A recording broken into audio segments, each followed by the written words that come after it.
now listening to the Serious Growth Podcast with your host, Leo Costa Jr. That's good. Last time I saw you was at my studio, and you were there training for, were you trying to correct an injury or were you trying to lose a little weight? It's called the Markleyville Death Ride that I was training for. It's 5 mountain passes out of the Lake Tahoe area that they do every year. Okay. And it's a 130-mile bike ride with 5 mountain passes and 16,000 feet of elevation gain. And I've always been a sprinter. I've never done distance anything. Yeah. And when I was younger, I was able to make 5 passes once after training for 14 years. And I thought, I want to do this one more time. Yeah. And I only made 4 passes, but I was good with that. Well, that's a tough deal. I know I do remember that now, your conversation. I remember I knew you were there for some reason, but yeah, it was that. I did the Kaiser. Yes. Me on a bike is like a bumblebee trying to fly. It shouldn't happen. And yet it did, only because, it was because of my damn stubbornness and I was not willing to give up, and I did that crazy thing. But I'll tell you what, I got into biking for about 3 or 4 years, and I was doing like 200-mile rides and things like that. I wasn't any good at it, but I finished them all, and it was a learning experience for me, definitely. Yeah. I ride my bike almost every day because that's smooth. I've got some back injury, lower spine injury. Yeah. I've had 4 knee surgeries on each knee, and biking and swimming don't tear up my knees and don't tear up my joints. I'm not sore when I'm finished. It's a good way to get cardio. Yeah. And so I ride for an hour and a half almost every day. Well, and one of the things I was pretty amazed at, I have these mountains in the back, basically the backyard. I live in Exeter, and yet until I started riding my bike, I didn't really know how beautiful it was up in there, Well, not now probably, but I mean, it was really amazing because not only did I ride, I did a lot of training up in the mountains back there, yokel, Yes. but I used to do these 100-mile loops going up into like the park. Yeah. Balch Park and the places like that. And it's obviously you see nature in a different, at a different pace, in a different way. 18 miles an hour versus 60 miles right. an hour. It's huge difference in the way you experience the atmosphere, the environment. I liked it, but just like my damn my temperament, I got into it for a while, and I had my best race in San Diego. I finished in the top 10. It was a 100-mile ride, and I already knew when I left that race that day, that event, I said, I'm done. And when I'm done, I'm done. I had an $8,000 bike, and I hung the sucker up and sold it, and I've never gone back since. Yeah, I have a $700 mountain bike that I put a soft seat on, and I ride because it's comfortable. Yeah. And when I'm doing these big races where everybody else has their $6,000-$7,000 Cannondale, they laugh at me on my mountain bike, and I say, I'm just a turtle. I just finish it. Yeah. I'm just here to ride it. I don't care if I win or lose, but I'm here to experience it and do it. That was me. I actually rode on a bike. It's a steel bike, and I can't think of the name of the damn thing, but it was, it has its ups and downs. It was heavier, but it was smoother, where the other ones were like aluminum and they're rough as hell. I didn't want that. I was just an old guy trying to have some fun. And the steel bike, even though it was a little bit heavier, actually worked better for me. So it was fun. I had a good time with it. Sounds like a Schwinn hardtail. That's the Schwinn bike that makes the steel. Yeah, I can't think. A lot of people love it. So yeah, I can't think of the name of that damn thing. Anyway, how's your health otherwise? I'm struggling with a lower back injury. Cycling last September, I was leaving my office and I had to cut into some traffic to get into a left turn lane. Yeah. And as I went through the traffic, the light had just turned green for the left turn, and a lady swerved out around all of the cars and struck me from behind it about 40 miles an hour. I never saw it. I woke up, I was unconscious, woke up in the hospital, but it crushed the L3, 4, and 5 in my lower vertebrae, split my head open, broke my leg. I was able to walk out of the hospital that night, but the back, that lower back injury, chiropractor and massage chair and doing everything. It's pinched a nerve. And so all the things I love to do, I can still bicycle ride, I can still swim, I can't run, I'm able to play golf, but I'm hoping we can get that groove so that the nerve comes back out of it, because surgery is not a good option. Yeah. But otherwise, I'm perfectly healthy. Yeah. Had a little fun with COVID in June, and I think you told me about that. had that. Had very low, almost asymptomatic, low fever for 4 days. Yeah. My wife then had a dry cough and a sore throat for 2 days, a little fever one night. We were both finished with it. Yeah. We did take hydroxychloroquine and we did take zinc. And I am physically in good shape, and so, you know, it wasn't at risk. And I take a thing for breathing anyway, for asthma. So if I wouldn't have been doing temperature, I probably wouldn't have known I had it. Yeah. My wife bet me she didn't have it. She got tested after the fact. And I said, if I had it, you had it. Yeah. She goes, no, I didn't. That couldn't have been, that little cough and that sore throat could not be this disease, this virus that's killing people. I go, that was it. Had the antibody test, and she said, here's your $5. You're right, I had it. Yeah, I never got tested. My wife did, but I never did. I got a feeling that I had it. And just because, you know, I'm aware of my body, the way it just functions, you know? Yes. And I got a feeling, but I came out really early on, and, you know, I was talking about people should focus on building and their immune system as opposed to hiding out in the house, because the minute you go outside, you're going to get something, whether it's corona or something else that's out there. You got to be exposed to it to some degree, you know, so your body can start building those antibodies. I think you understand that. I rode my bike an hour and a half every day when I was slightly symptomatic. Yeah. I did notice I was tireder, but it also was just starting to get hot in June. And when you're riding your bike at 90 degrees and you go back to the Yocol Valley, some of the exhaustion seems to be normal. Yeah. Yeah. It's hard to tell for sure. Anyway, well, I'm glad that you're doing fine. All right, let's take a quick break so I can tell you about our product. Do you want a bone-crushing grip? Good, because you're gonna get one with the amazing new TRS gripper. It's a progressive grip builder with longer handles and a special ergonomic design that's like a dozen hand grippers in one. Start off easy and work your way up to quickly build your grip strength from wet noodle to pulverizing. The package includes a video from the world-famous strength coach, Dr. Russ Horine, the man who worked with Leo Costa to help bring you big beyond belief in the Bulgarian Power Burst. Dr. Horine shows you a simple and easy to follow workout plan that takes just minutes a day right from in front of your TV set if you want. So click on the link below and let's get started building you a stronger, firmer, bone-crushing grip. So, okay, so you've been in the industry, the real estate industry, as long as I've been in the health and fitness business. You know, you're a little bit longer. You got 40 years on me. I have 39 coming up, but still close enough. So tell me, what got you into that line of work to begin with? In 1976, I was working a construction project with Sean. That's where they built the hydroelectric project between PG&E, between Courtright Reservoir and Washon, and they were going to pump the water back and forth between the two, which they do now. It was a big project, and the private contractor up there hired me to work for him. He had a trailer park, and that was the only place to stay within 30 miles. So we were building roads and trailer sites and doing construction. And after I'd been up there for 4 weeks, I was working almost 90 hours a week. I found out I wasn't getting overtime.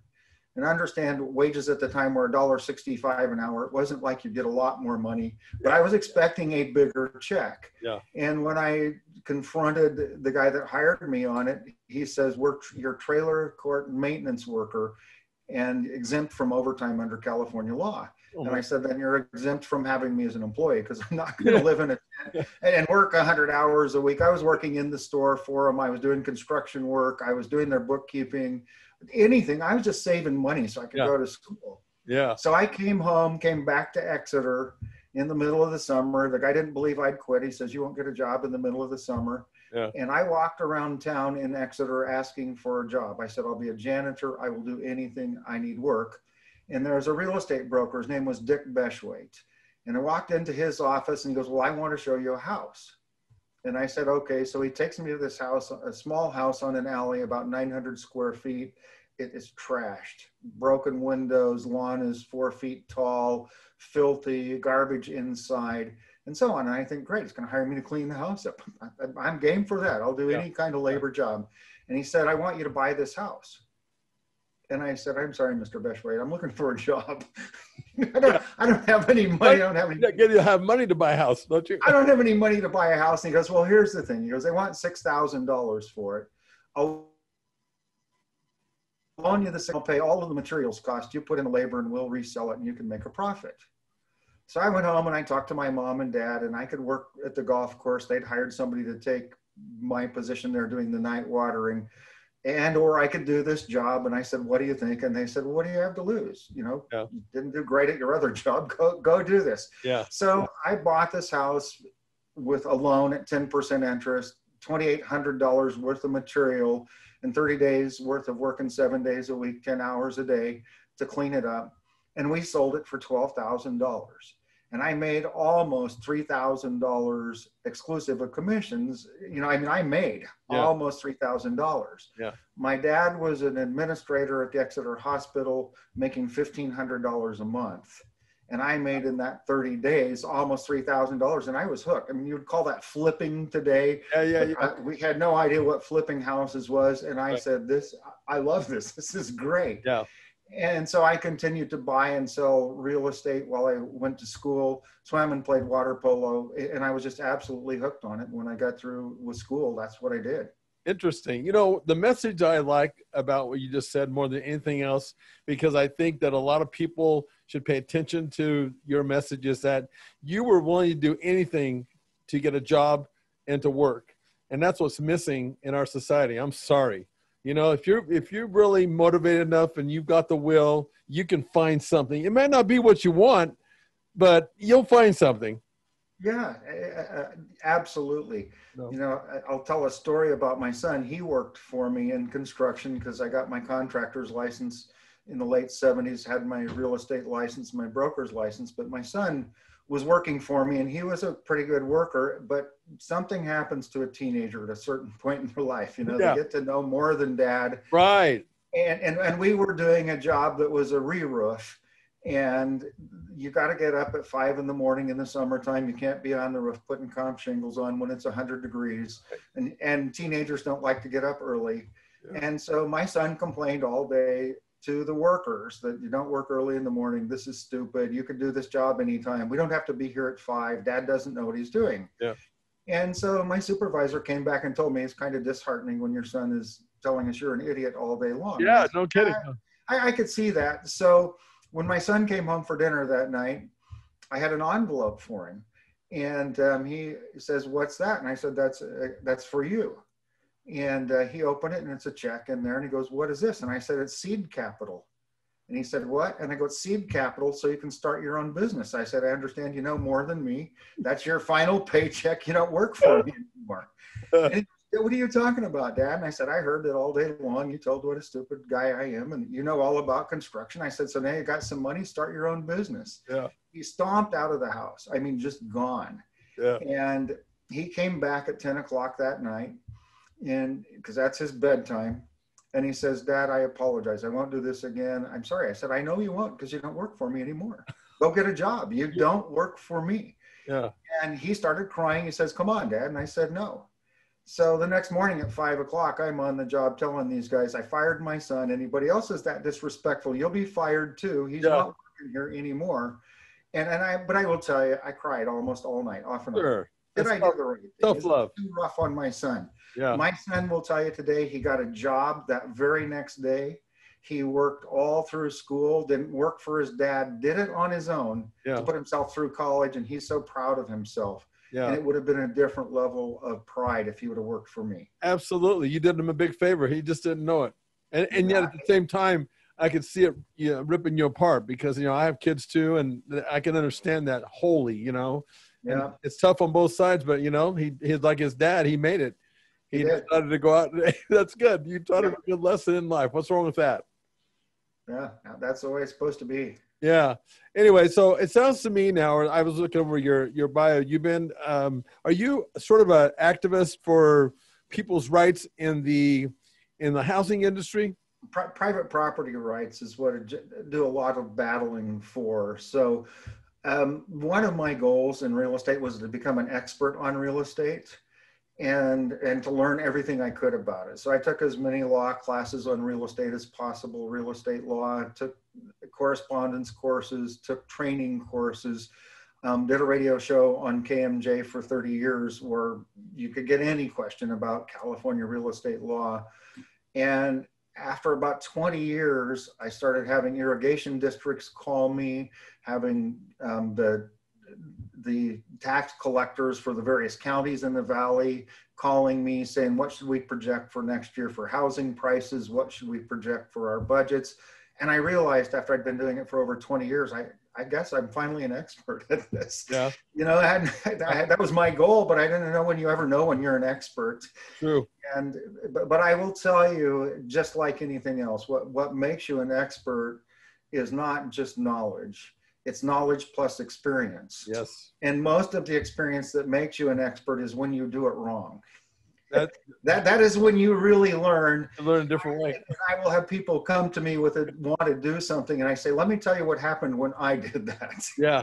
No. It cost me a ton. This is where it ended up. Yeah. And this is why I would never do that again. This is a bad idea. And that's how you get expert is you make a lot of mistakes. Exactly. You say, wow, I'm not doing that again. Yeah. I had a CPA call me and he said, you gave some advice on the radio. He goes, and I want to send you an IRS regulation that says that what you said could possibly be wrong. He goes, and I think you're always right. So he sent me the regulation. And so I sent a letter back to him, an email back, and I said, okay, but if you did that and the IRS regulation says it, and then you have to go to court, you have to prove that that was your intention when you did this. Yeah. Whereas if you do what I told you to do, you never have to go to court to prove it because you've already written and it's done. Yeah. I said, so why would you do it the other way, knowing you could end up in court having to prove that that was your intention? And there's an IRS regulation that says if you intended to do that, it's okay, instead of just doing it right in the first place. And he goes, yeah, I think that's good advice. Yeah. That's why I said, so you could have a lot of knowledge, but if you don't have experience, and I've done expert witness in court cases. In one of them, it went to the California Appellate Court, and we won. And my expert witness testimony overturned and set a CalApp court case. So I get called a lot to do expert witness about real estate and construction related stuff. Yeah. And most of it, we try to keep it out of court. Most of it, you try to settle and make it do the right thing and do what's fair. Yeah. You know, you're talking about experience. My dad, he used to tell me, and this is basically what you're saying. He said, Leo, it's hard to replace firsthand experience. And then, of course, Albert Einstein said, real knowledge is through experience, you know, and that is so true. And you're absolutely right. You know, I've made so many mistakes that I have big welts on my back that I'll never forget. You know, I learned that. For some reason, I learn better that way than I do when I'm actually successful. It seems like, I don't know why, but that is, but it is. I think that's true of most people. You learn from failure. Success, you think you're doing everything right, so you don't make any changes when you should be paying attention. And the nicest thing about being in our 60s now is that I'm starting to listen to other people. Yeah. Who have experience, and I'm believing them. I know. Not saying, no, that horse does not kick. I can get behind it. That's so I'm fun. smarter than that horse. I know. I hear those. I have some young ones that work at the studio there. They're in their 30s. And I hear this, I know. I go, you don't know what you don't know, man. But whatever. You know, you will. You'll fall on your face, and you have to in order to really learn that. You know, it's just the way it is. Okay, so like with me, I'll tell you a little story that happened to me. And I got in a tangle with Bank of America, and I did it on my own. I have a tendency of not reaching out for help at first, and maybe I should, like with attorneys and that kind of stuff. So I got in a big tangle back when I bought my house right before the big boom, and then it tanked. Just a long story short. Well, which boom? The 70s boom or the 2004 boom? 2004. I just had purchased a house in Exeter, which I'm still there, by the way. Yeah. And yeah, I got all this, that really they got a lot of money and equity and all that kind of stuff. Well, anyway, it tanked, and I had taken money out. So I get in this modification. I want to do a modification with Bank of America. Brad, I'll tell you what, I learned a lot in that little deal. And I learned here, my experience was that Bank of America, they were a bunch of damn liars when it came to, they said they sent me information. I didn't respond in time. And they put me into a quick sale. A short sale. Short sale, right. Yeah, I did. When that happened, this is when I went down to, there were all kinds of people were out here trying to help people that were trying to do modifications. And I went down to LA, and this guy down there that was doing this and helping people, he gave me some advice that I used. And basically what I did is I called Bank of America on this, and they just flat out lied to me because I was sending things back and forth via FedEx and that kind of thing so I could track stuff. Yes. And this person down in LA said, look, you got to play. It's going to be a scary game. But here's what they told me to do. They just said, you go ahead and file for bankruptcy, but don't follow through with it. And he said, what's going to happen is going to put a spoke or a rock in their spokes, and it's going to buy you time. And the bottom line is I won. I didn't make a payment on my house for 22 months. And we went as far as almost getting foreclosed, and I went and did bankruptcy, but I didn't follow through. I got my house. I didn't have to pay the 22 months, and I got a lower rate. How in the hell did that happen? Because you got out of the idiots that were handling it. So Bank of America didn't have the staff. None of the banks had the staff. I modified more than 1,000 loans for people. Yeah. And B of A, none of them had the staff to handle it. And so what happened when you went into bankruptcy is you went to the legal department where somebody with a brain could look at what was going on, and otherwise it wasn't.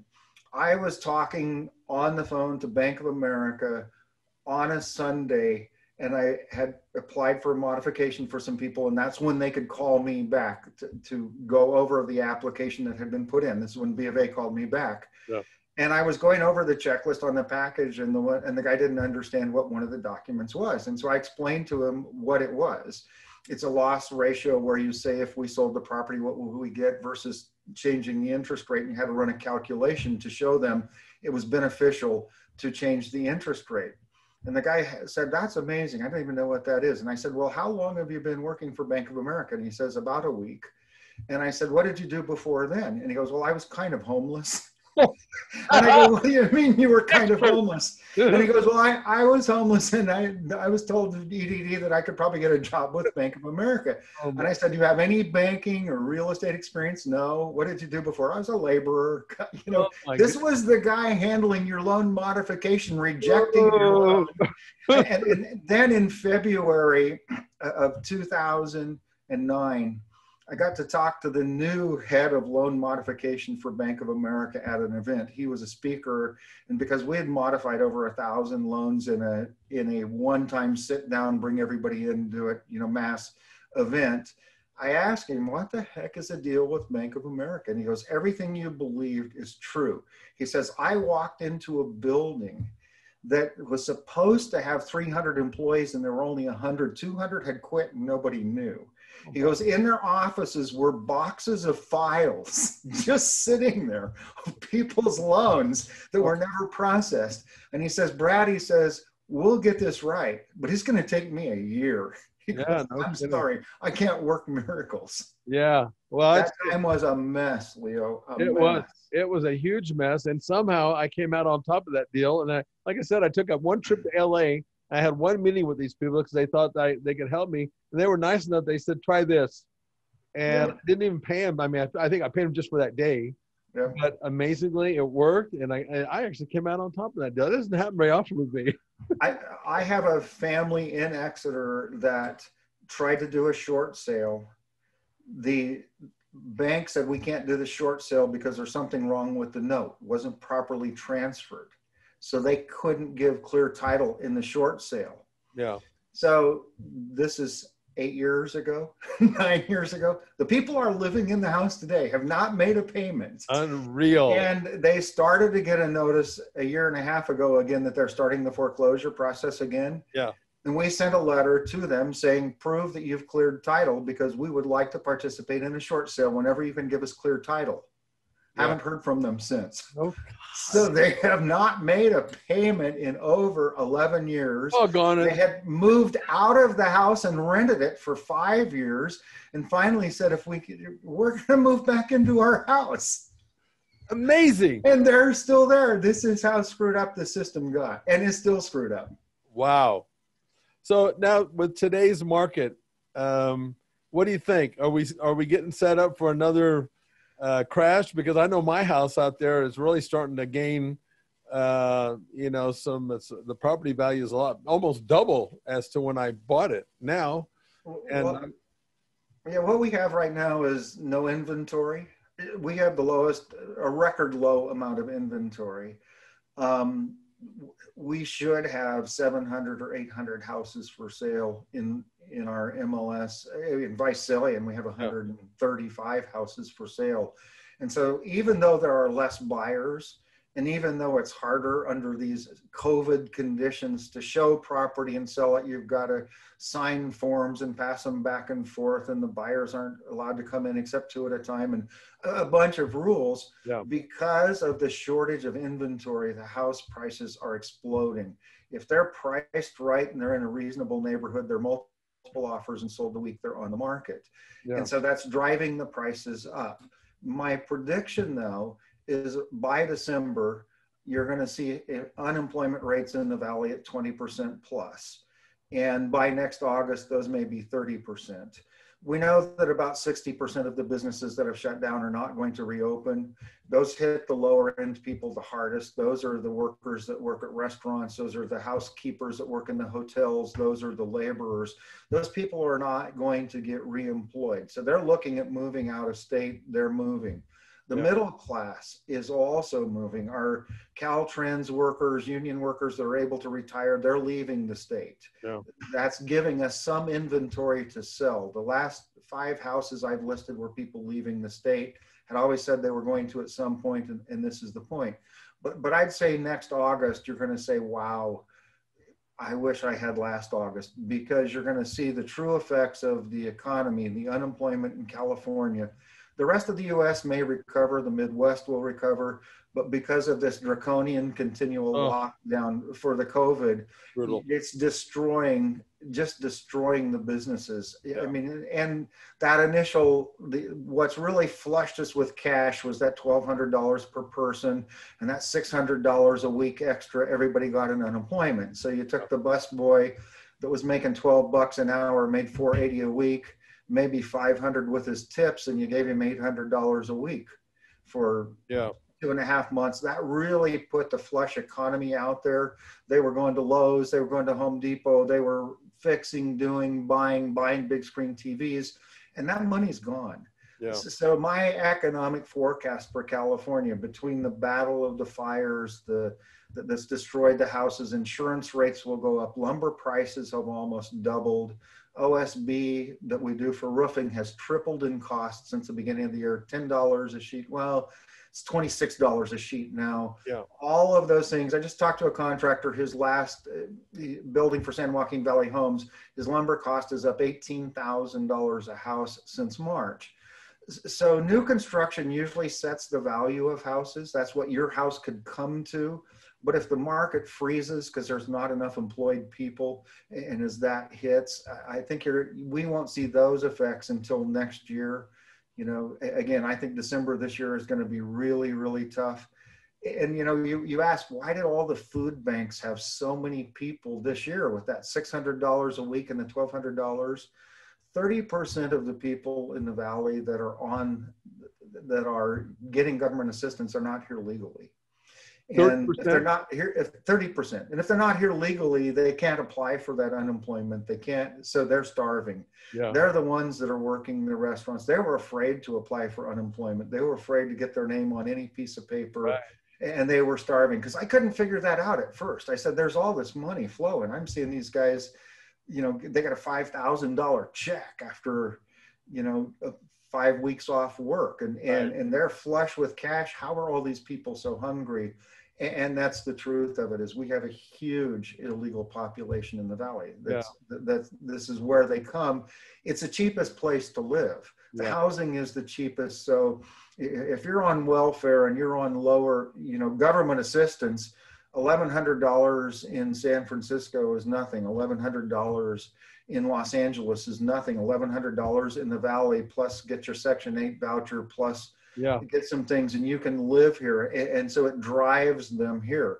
And California has 1/3 of the welfare class of the United States. And most of them are in the San Joaquin Valley. Wow. That's, I see the valley as a different thing. The other really interesting thing, Leo, is people are fleeing San Francisco. Yeah. I talked to an Asian couple this weekend in Lake Tahoe, or last week in Lake Tahoe. I was there for a week, and they're selling their family house that they bought in 1960 in San Francisco for $1.5 million. And they're saying their kids can't afford to buy a house in San Francisco, and they're leaving. And they're saying that the vacancy rate right now in apartments and houses in San Francisco is over 20%. And a year ago, it was no vacancy. You couldn't move in. Rents are dropping, and people are fleeing San Francisco. I mean, the tech people have figured out that they don't have to go to work every day. They can work remotely, do what we're doing right now. I'm talking to them. I talked to 8 people that are here from Europe working for Microsoft, and they're renting stuff in the foothills or mountains around Tahoe. They don't have to be in the city anymore. They are so happy. Yeah. The 8 of them were sharing a 2-bedroom house. Really? And paying $3,800 a month. Crazy. Well, it's happening in LA too. I go down to, I'm still, Santa Monica and Venice Beach, because of Gold's Gym, is like a second home to me. It still is. I still go down there all the time. It's a little sadder to go down there now because it's so screwed up with homeless and all this crap that's going on. It's sad to see. But anyway, I still go down there, and I love Santa Monica. And I did notice that along the boardwalk, because I've always wanted to have a place down there, but like you said, it's too damn expensive. But there's all kinds of places for rent now on the boardwalk for $2,400 a month, man. I know. Yeah. And Venice Beach. In Venice Beach. And Venice Beach is scary to walk on even during the day right now. Oh, the homeless camp is on one side of the path as you're walking through there, and where all those shops were. I mean, it is absolutely. It's sickening. You're in a third world country. It's sickening. It is. This, man. See, I truly, I do a lot of fighting for private property rights, and I truly believe that this liberal idea of giving everybody something for free is destroying the society, and it's destroying California. We're a leader in the destruction of those rights. When we listen to our Democrat assembly people speaking, they talk of something like this. They say that property is too important a thing. Housing and property is too important a thing for individuals to own it. The government must own all the property to make sure it's fairly and equitably divided amongst the people.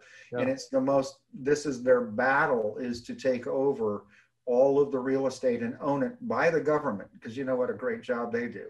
Right. And they will be in charge of distributing it to you. And they believe this. And the scary thing is that they become the controlling class in California now. That Valley's very conservative, but the coastal elites control us. Yeah. And in August, there were a dozen really bad real estate bills that were ready to go almost to the governor, and they had to modify them. The COVID Relief Act is the one that got through, which is still horrible. It means landlords go 11 months without getting any rent, and they can't kick out their tenant. Right. I say without any rent. If a tenant was supposed to pay $1,000 a month, they could go from March through February of next year and only pay $1,250, and they would be current on their rent. They don't get kicked out. Yeah. The COVID Relief Act. But I asked some of our Republicans, what a worthless job this is to be over, super majority outvotes you on everything. So what do you really do? And they said, well, on August 31st, when all these bills were there, there was a dozen bad bills.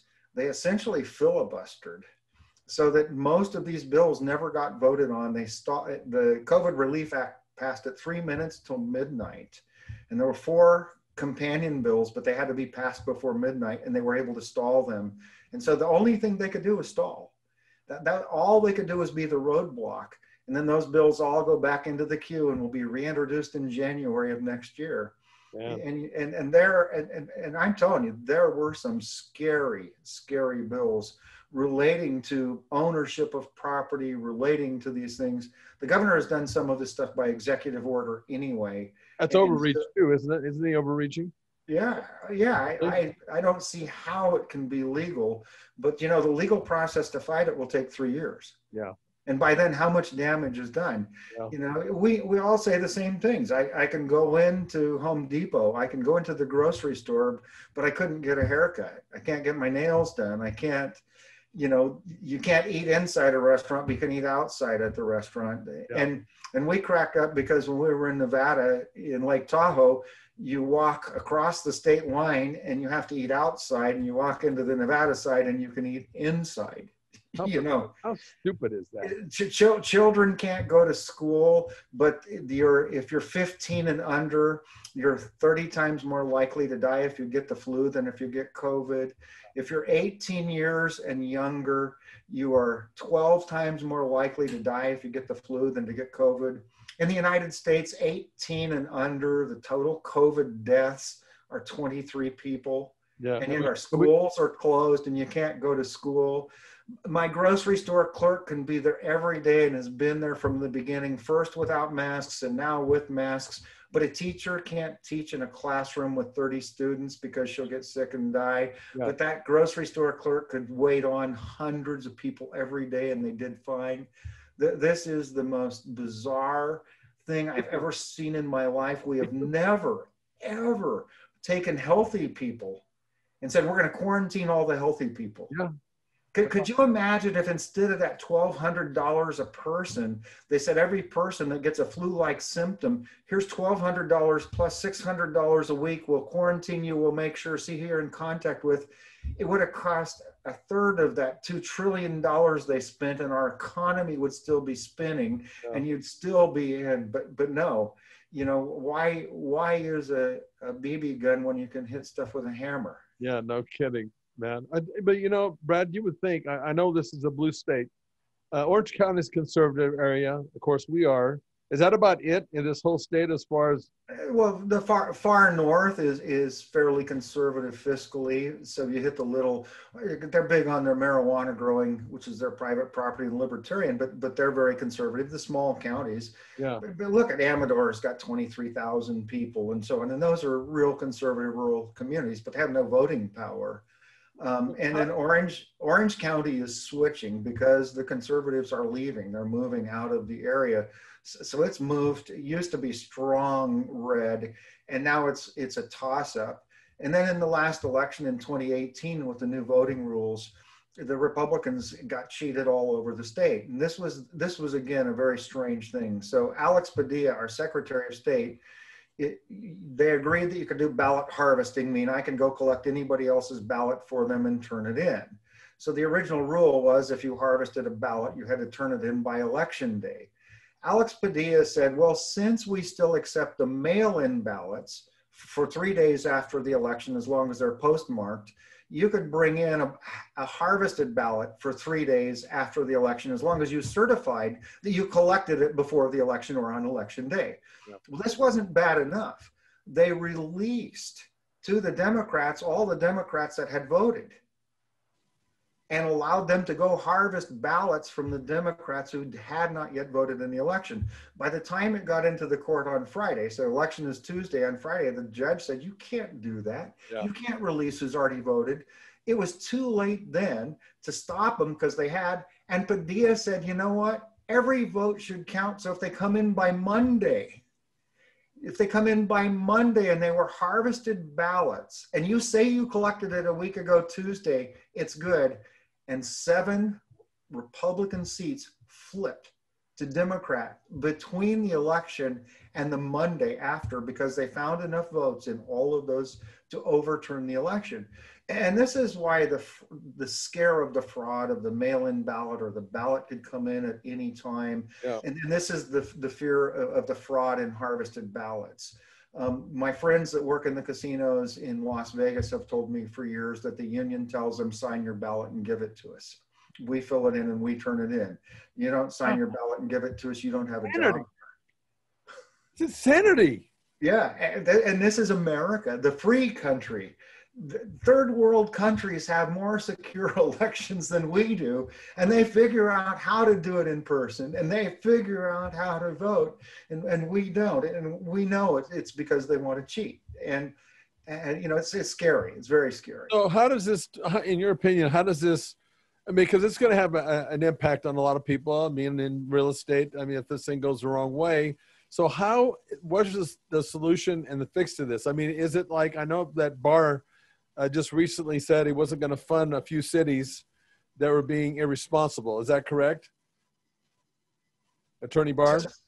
Yep. And so he'll hit those 3 cities. Those are where the rioting is going on. But the question is, will the pendulum switch? Will people in California say, hey, wait a minute, this is insane. This isn't working for me. You know, will enough of them see that, or will they flee? And I ran for supervisor in Tulare County in March in the primary. And so the press just absolutely made up stories and creamed me. I mean, you can't battle a dishonest press that will put things in. You can't battle that fraud. But what killed me the worst is my district has 18,000 registered Republicans and only 5,200 of them voted. Really? The decline to states and the Democrats voted at a 50% rate, and the conservative Republicans voted at a 25% rate. And when I asked several people who I knew supported me, they said, well, we'll vote for you in November. And I say, no, it was a winner-take-all election. Yeah. Why didn't you vote? Well, there was nothing really on the primary that excited us to go vote. Yeah. So if you don't even vote, you end up with this system where, I mean, for some reason, the left is very active in voting. They were bringing buses of people into Visalia, 40 at a time from Southern California for 3 weeks straight, several days a week, to walk neighborhoods to say, vote for Amy Shockley and vote for the Democrat, vote for, and passing out stuff to get the Democrat vote out. And the Republicans didn't do that. We didn't have buses of people walking and knocking on doors and saying, you must vote, how important it is to vote, and so on, you know. And the harvesting of ballots, you know, a Republican might give your ballot to a minister, maybe. But you're not giving it to anybody that comes and knocks on your door and says, sign the ballot and give it to me and I'll vote for you. I mean, the conservatives just will not do that. So the ballot harvesting tends to help them. And I don't know if there's enough people that are starting to say our schools are absolutely turned on their heads. We're getting a horrible education. Our children are being taught to hate America. Our children are being taught that if you're white, that you inherently were a slave owner, even though nobody in your family ever was, that you're a bad person and you took advantage of your whiteness to be whatever you are. Our children are being taught that in school, and they're coming out, you know, with that. Will they wake up? Is there enough conservatives? And I'll tell you, some of the interesting things is that when the conservatives are going to campuses in 7th and 8th grades and starting to recruit to see if people will become conservative, join Republican, we're getting the highest numbers we ever have. No, that's, I mean, middle school, 40, 50 kids say they want to be on the Republican club for the school. And in the past, they wouldn't touch it. So maybe people are starting to talk. Maybe this craziness is getting people to talk to their kids. Plus, they're stuck home with them all the time. Let's take a quick pause to tell you about something you are definitely going to want. Do you want a bone-crushing grip? Good, because you're gonna get one with the amazing new TRS gripper. It's a progressive grip builder with longer handles and a special ergonomic design that's like a dozen hand grippers in one. Start off easy and work your way up to quickly build your grip strength from wet noodle to pulverizing. The package includes a video from the world-famous strength coach, Dr. Russ Horine, the man who worked with Leo Costa to help bring you big beyond belief in the Bulgarian Power Burst. Dr. Horine shows you a simple and easy to follow workout plan that takes just minutes a day right from in front of your TV set if you want. So click on the link below and let's get started building you a stronger, firmer, bone-crushing grip.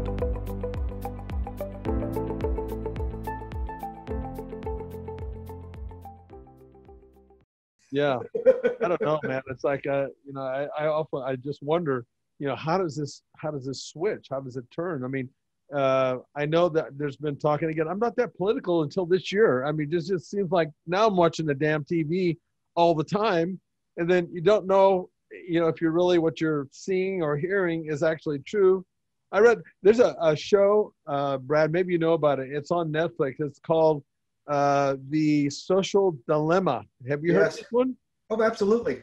Oh, and they tell exactly how the algorithms work and exactly how if you see conservative stuff, they'll feed you conservative stuff and conservative ads. And if you see left stuff, they'll feed you the left. And so it creates that polarization completely of what you see and know. And if you're not that person that'll switch over to watch the other side, you may not know what the hell's going on because all you're seeing is that one, that same feed all the time, right? Yep. After all that, I think I got really depressed, and I don't get depressed, but when I saw that, I thought, I've had some of my far left friends watch that too and say, wow, yeah, maybe we are getting misinformation, but you are too. And I go, I have a news feed on my phone. And every day I spend an hour reading headlines from all papers and both sides all over the state and read into the stories to see what they're saying all over the US. And so my Google newsfeed doesn't know what to give me. My Google newsfeed sends me, a Vox thing about Trump is the worst president in the entire world, and it'll say must read for you, and then it'll send me something about somebody said Trump is the best president in the world. This is a must read for you. It doesn't know what to feed me because I go to these other sites because I want to hear what they're saying. I want to read it. I want to see what am I missing. Yeah.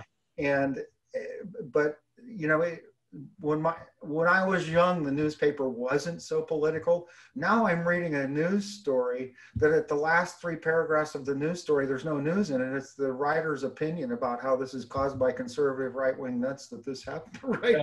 Yeah. The car wreck was caused because President Trump got elected and these people had a Trump bumper sticker on their car. It must be Trump's fault. I mean, you'll find that and you just go, this hatred for Trump is the most unusual thing. Okay, they hated Bush, but it wasn't to the point of where it was their insane hatred. This Trump delusion, this derangement. I mean, people crying and screaming. Yeah. And F Trump, F. Oh, Trump, F you. It's like whoa. Yeah. When Trump was elected, a good friend of mine for over 30 years, met me for a drink. And when I walked up to his table, he started going, "Hail Hitler! Hail Hitler! Hail Hitler! You must be really happy." I go, "What are you talking about, man? Their minds. We have been friends for 30 years. Hey, and what's really remarkable is how much he's gotten accomplished with everybody against him, including his own damn party in some cases. Yeah, and what he's done in the Middle East that they said couldn't be done. That you had John Kerry saying, if you don't involve the Palestinians, you will not get anybody to sign on with Israel. He's got 2 new countries signed on, and he says there's 5 more that will sign agreements before the election. Nothing on the news about that. This is historic. Nothing had happened since the 40s. Yeah. And they flat out said, Kushner is such an idiot. He can't get anything done because all of the experts said you must put the Palestinians in everything when the Palestinians say no to everything. Yeah, it's interesting times. Can't move. If you move the capital to Jerusalem, it'll be a war in the Middle East. He moves it there. Where's the war? Yeah, exactly. And he's withdrawing troops and using drones to wipe out the terrorists. I like that. Yeah, it's pretty amazing what's going on. Hey, getting back to, I have a question on the house again. If you're somebody who's like myself, who's got now, it looks like I got quite a bit of equity again in my house. Again, I'm an old guy, 65, and I've been reading in some cases, like, it makes more sense to actually rent or lease than to buy because of my age and whether or not I could buy the house outright. Should I, in your opinion, would you say sit tight? Would you say sell it? Because my wife is getting on me a little bit because she's got itchy feet. And I'm like, I want to stay put myself. What do you think? Well, so if you have a reason to move, sell and move. And it depends on where you're rebuying, where you're going to buy, whether you buy or you rent or you wait. Yeah. If you're going to stay in this area, if you're selling at the top of the market and buying at the top of the market, you're just going to be pushing dollars back and forth. True. So all of that depends on what you want to do. If you're going to stay and you like your house and it fits your needs, I mean, my goal was to pay everything off, and I paid all my debt off by the time I was 59. I'm 63 now, but that was my goal: is have no mortgages, have no debt, be debt free. Yeah. And people go, but you're wasting all that equity. Well, you know what? You know how easy it is to sleep when you have no bills?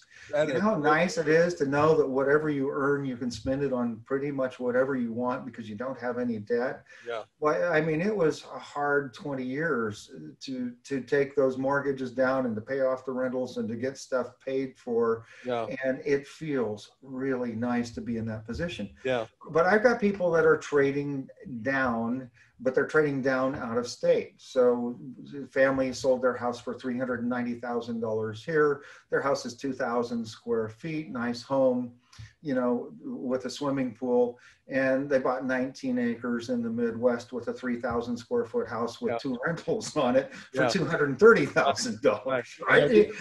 So if you're making that trade, that they're paying cash for another property. A guy in the Monterey area, teacher, they're just starving in Monterey, right?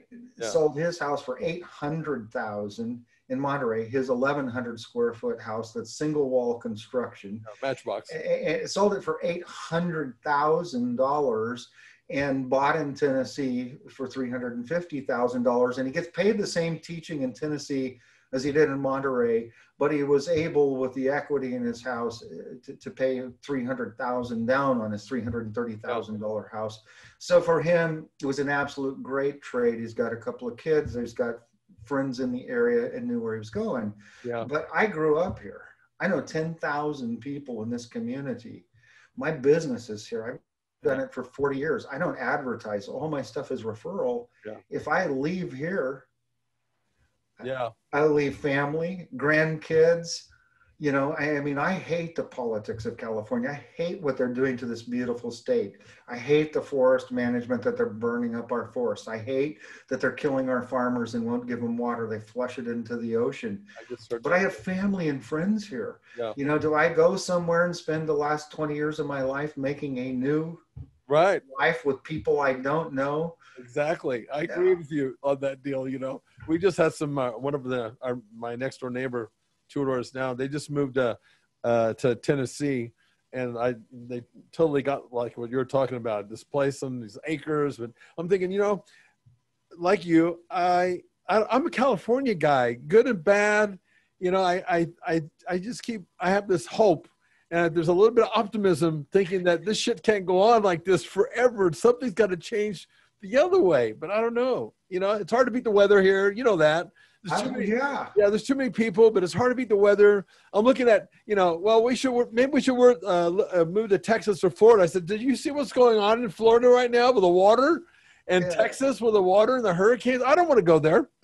or the humidity. I don't want to go there. Look at when it's 103 here and it's 2% humidity. Yeah. It's not bad. Yeah. When you're in 90 degrees and 90% humidity and your clothes are mildewing in the closet and you walk outside and you're wet the second you're out. I've been there. I can attest to that. And when I tell my wife, I said, you want to know why houses are cheaper in Houston? Look how high the water is.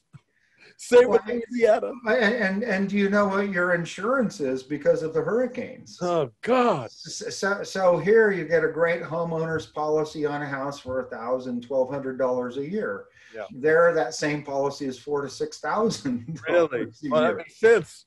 Yeah, right, because it's going to get wiped out. Well, it makes sense. Every 11 years, you might be rebuilding. You don't know. I always think that these people that are living and keep rebuilding in places that have these massive hurricanes, I'm thinking, personally, I mean, I guess it's like me being in California. I guess if you're born and raised there, Otherwise I'm thinking, you just can't fix stupid. I mean, why would you want to keep doing that? And you get destroyed every so many years. It's like, I don't get it.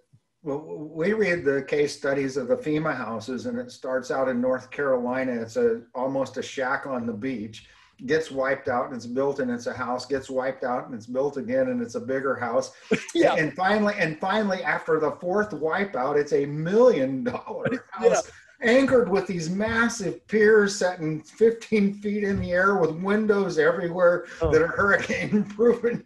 And they keep doing it with FEMA money. Yeah. And then you live in Visalia where it never floods. Yeah. And we have to pay $3,000 a year to cover them rebuilding their houses. Oh, brother.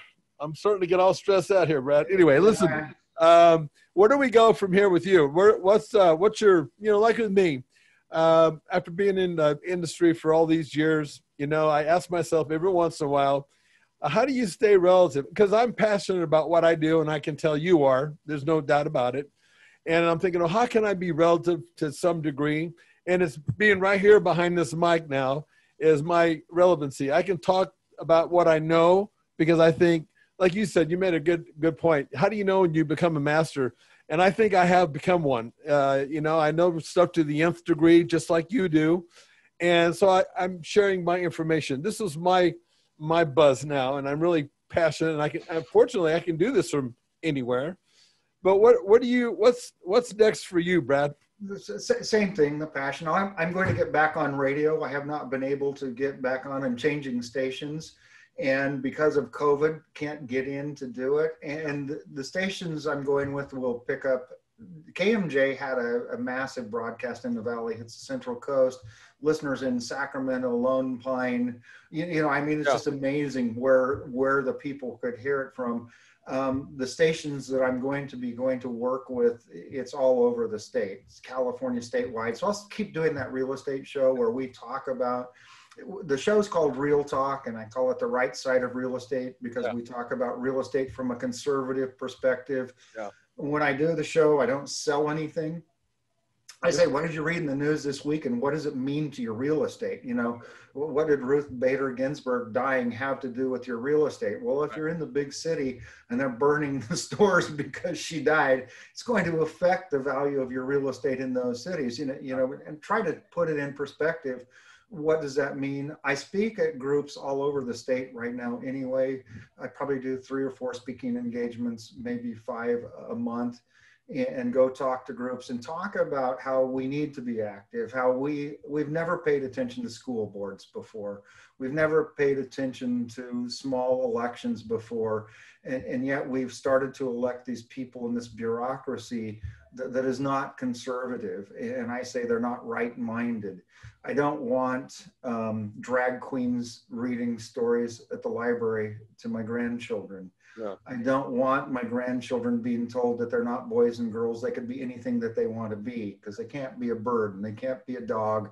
They are boys and girls. There are 2 sexes as far as I'm concerned. Yeah. I don't want my children taught that America's or grandchildren that America's a horrible country that made its money off the backs of the rest of the world and stole all the resources. Yeah. And that's what our history is becoming. And I think if we don't get involved before we die and start flipping this, we've ignored it. We've let them take over. I don't care if you point out the bad things we've done. We've done bad things. Sure. We've done stupid things. And just like me growing up, I learned from that. That's right. Don't do it. Part of it's not right. And in that, all of that, Leo, pushed me to a closer relationship with God, where I finally realized God's been here all along in my life, always talking to me, and I ignored him because I thought I knew more than him. And I walked away from God. He never walked away from me. And that coming back to God and realizing how important that is in our lives and how we've become just human, but not understanding that. And that's how I want to live the rest of my life. The next 20 years or whatever I have left, I might get hit on my bike with a car tomorrow and be gone. But I do want to reestablish that relationship. And I will probably run for office again, even though I've never wanted to in my life, somewhere in the next 4 years. That's never been a dream of mine. Yeah. It's a blood sport. They can make up anything they want about you. And if you don't control the press, you have no ability to counteract the lies. My sister-in-law called me and she said, I've known you for 40 years and I learned things about you I've never known. And I know that these are not true. She goes, what are you going to do about it? I said, what do you do when the local papers will tell any lie? You know, the guy writing the story is a meth addict that got busted and he's on probation and he's gay. And I'm running against a gal who's gay. Therefore, I'm fair game for him to tear me to pieces. Yeah. But I'm not going to say anything about her, and I'm not going to say anything about him making up absolute lies and publish them as if they're true. Yeah, I know. I'll tell you what, you really got to think, you know, like you're saying, you know, why do I want to put myself in that environment every single day? That's a very interesting question to answer. But, you know, if you really believe in something, and because I've told my boys are like 37, 40 years of age now. And I said, you guys better wake up to what's going on, man. You really got to wake up because this is going to impact you and especially your kids if you don't take a stand. I feel the same way. And in my own little way, I've taken a stand at my place. So they've tried to shut me down more than one time. And I will, that's not my style, you know, I'm not doing it just for the sake of it. I'm doing it because I'm following the so-called guidelines that keep changing. Right. They keep moving the goalposts, and the hypocrisy of all the, you know, they're picking winners and losers. That doesn't sit real well with me, Brad. I hear you. I fought for local businesses. I've appeared before the Board of Supervisors. I helped to get an attorney locally to help some of the businesses open, even though they're not supposed to be open under the guidelines. Yeah. Tulare County Board of Supervisors, 3 supervisors took a really bold move, and they told Tulare County Health Department, do not fine anybody and do not shut anybody down. I think I saw that. I think I saw that when that was right. And Amy Shockley voted against it, and Eddie Valero voted against it. The other 3 said, let's do it. And Times Delta called them out and said, you violated the Brown Act. And the governor said, we're going to cut off your money and so on. But so now if you're open, it's the licensing. It's the state you have to watch who can come and whack you. Yeah. Now, a couple of the local businesses we were able to negotiate out with the ABC that they just dropped the whole thing. It was just a warning, even though they actually cited them for being open. Yeah. You know, but they're closed now.